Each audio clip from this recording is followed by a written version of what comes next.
চিত্রশিল্পী মিজানুর রহিম চিরচেনা প্রকৃতিকে বিমূর্ততায় প্রকাশ করতে স্বাচ্ছন্দ্য বোধ করেন।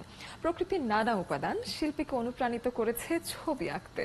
শিক্ষকতা ও প্রাতিষ্ঠানিক কাজের সাথে জড়িত থাকায় প্রায় ৩০ বছর ছবি আঁকা থেকে অনেকটাই দূরে ছিলেন চিত্রশিল্পী মিজানুর রহিম। ৮০ বছর বয়সে এসে করলেন তার একক প্রদর্শনী। রাজধানীর গ্যালারি চিত্রকে চলা প্রদর্শনী নিয়ে কথা বলেছেন চিত্রশিল্পী মিজানুর রহিম ও গ্যালারির পরিচালক মোহাম্মদ মনিরুজ্জামান।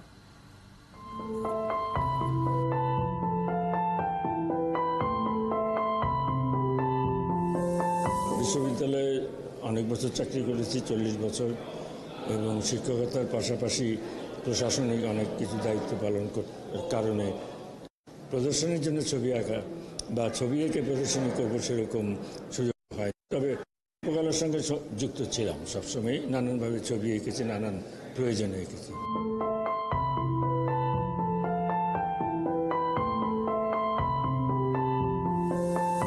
২০২৩ এবং ২৪ আঁকা ছবিগুলোই আমার মূলত নতুন সব ছবি, এবং বেশ বড় আকারের ছবি আছে, মাঝারি ছোট আছে।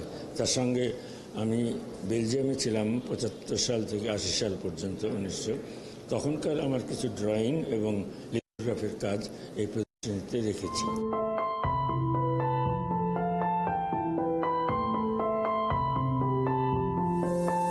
মিজানুর রহিম উনি কিন্তু বাইরে যখন পড়াশোনা করেন গ্রাফিক্স আর্টের উপরে উনি অসাধারণ,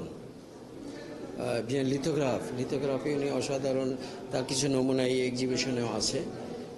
তো দীর্ঘদিন গ্যাপ ছিল এটা সত্যি, কিন্তু প্রতিনিয়ত ছবি আঁকতেন। সে অর্থেই তাকে পরিচিতি লাভ করানো, যেহেতু সাধনা নিয়মিত করে যাচ্ছে একটা শিল্পী, চিত্রকের কাজই তাদেরকে আবিষ্কার করা এবং পরিচিতি ঘটিয়ে দেওয়া।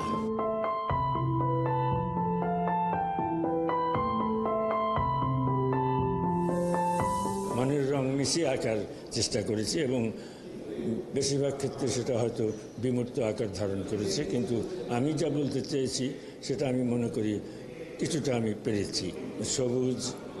সবুজের পাশাপাশি সবুজের বিভিন্ন গ্রেড, নীল পাশাপাশি লাল, আবার কিছু আমার কালোর প্রতি ঝোঁক একটু বেশি, কারণ আমি লিথোগ্রাফ করতাম বেশিরভাগ কালো সাদায়। সেই পেন্টিংয়েও আমি আমার প্রায় সব পেন্টিংয়েই কালো ব্যবহার করেছি।